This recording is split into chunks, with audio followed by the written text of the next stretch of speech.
Өнөөдөр ерөнхий боловсролын сургуульд сурч байгаа малчтын бага насны хүүхэд сургуульд суралцах хугацаанд гэрээсээ тогтмол сургуульд явах боломжгүй учраас хүүхдийн хоёр дахь гэр болсон тэдний дотор байрыг зөвхөн унтах, хооллох, хичээл давтах төдийхнөөр биш, харин тэдэнд шинэ орчин нөхцөлд дасан зохицоход туслах, өөрийгөө нээх, бие даах чадварыг нэмэгдүүлэн хөгжих боломжоор хангах, дотор байрны амьдралд дасан зохицож чадахгүйгээс үүдэн сурлагын хоцрогдолд орохоос урьдчилан сэргийлж хоцрогдлыг арилгахад нь дэмжлэг үзүүлэхээс орчин байхаар төлөвлөн 4 аймгийн 30 сумдын сургуулийн дотор байр бүрт хүүхэд хөгжлийн танхимыг байгуулад байна. Хүүхдүүдийн танхимд болгоно манай ангийн хүүхдүүд өдөр болгонд ангиараа ирж тоглодог. Тэгээд манай ангиас би зарим хүүхдүүдэд юу сайн хийж идгийг мэдэхгүй байтал би энэ дээрээ сайн мэдсэн. Манай ангийн өсөөл ихтэл шатар сайн тоглодгийг мэдсэн. Тэгээд бас манай ангийн бат зориг ч гэсэн даам цэнийг мэдсэн.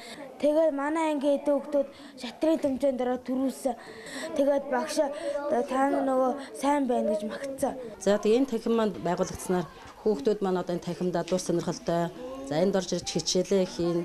За сургуулийн олон нийтийн ажилд хүүхдүүд маань бие дан оролцсон одоо улам нэмэгдэж байна. Дөрөвд хүүхдийн маань бөө арчи маань нутгийн хүмүүний сургуульд сурч байна. 2 дугаар ангид. Энэ одоо хүүхэд хөгжлийн төв бий болсоор энэ хүүхдүүд одоо чөлөө цаг нь одоо өөртөө бас ашигтайгаар хүмүүжих сурахад нь бол нэмэр хандив болж байгаа. Урд нь бол яг хүүхэд хичээл тарлаа тоглоод алга болчдөг.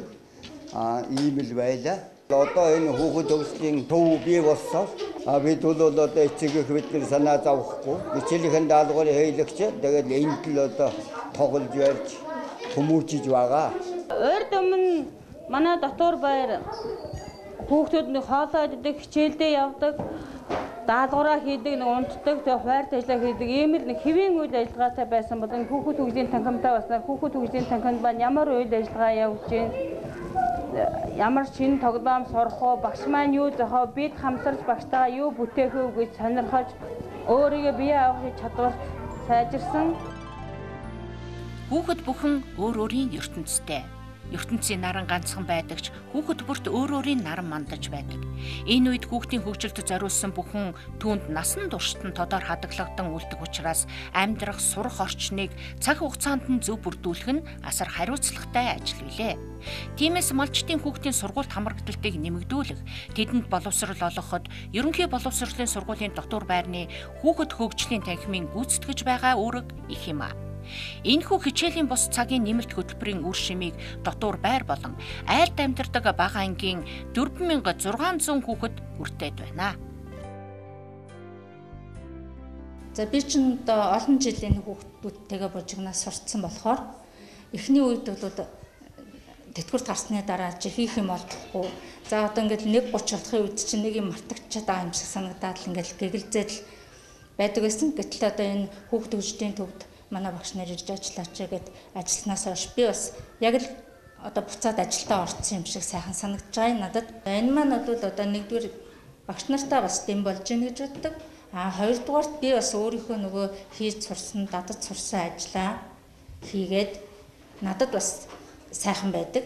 Өнгөрсөн хичээлийн жилд дотор байранд маань хүүхэд хөгжлийн танхим байгуулагдаж хичээлийн бус цагийн нэмэлт хөтөлбөр хэрэгжиж эхэлснээр дотор байранд маань нэлээдгүй ахиц амжилт гарлаа. Энэ хичээлийн жилээс өмнө бол бага боловсролын тэрэн дотроо 6 настай сурагчид 1-2-ын төдийлт дотор байранд амьдардаг байсан бол энэ хичээлийн жилд 6 настай 6 сурагч шинээр амьдрахаар болж орсон тус байранд байгуулагдсан хүүхэд хөгжлийн танхим тэр танхимд хичээлж байгаа хичээлийн бус цагийн нэмэлт хөтөлбөр хэрэгжиж байгаагийн үр дүн гэж бид нар бодож байна. Сумын төвд бол одоо хөдөөнөөс өөрсдийн ах トゥ хамаатан садан дээр ирж айлд амьдарч байгаа хүүхдүүд одоо илүү байранд орох юм сонирхолтой болж байна гэж одоо манай бас олон нийтийн боловсролын зөвлөлийнхэн мөн одоо хүүхдийн ээлжч нар маань бас дуулж идэг.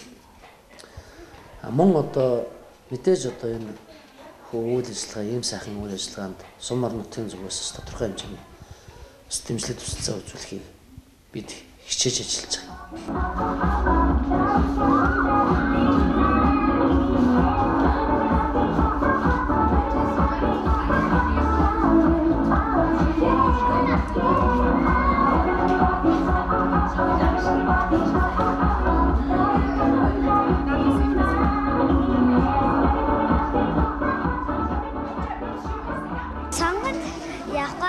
Яхаа би зөндөө мөрөддөг. Сургууль харахаараа сонгонд яваад амар гоё.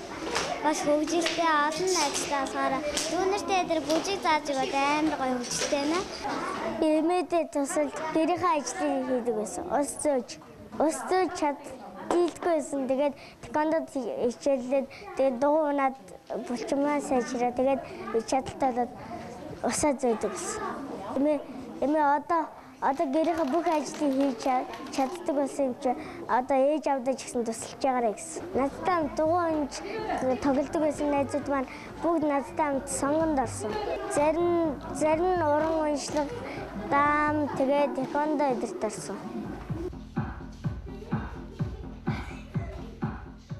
Би бол зураг дуртай. Би энэ хүүхд хөгжлийн танхим эхлэхэд би зургийн хичээлийг сонгосон. Тэгээд аав тэмцээнд ороход миний удаа ингээ сайн зөөл зураг сайн зурдаг болно гэж. Би хүүхд хөгжлийн танхим байгуулагдсанаас хойш би нэхэмлийн сонгонд ороод өөрийнхөө өмсөх бэли малгай эдрийг нэхэд сурсан.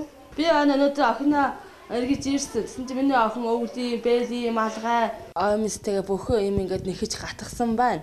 Тэгээд охиноо ингээд ийм өөрөө авьяастайг байна хараад их баярлж. Намайг Ануучин гэдэг. Би 5 дугаар ангид сурдаг.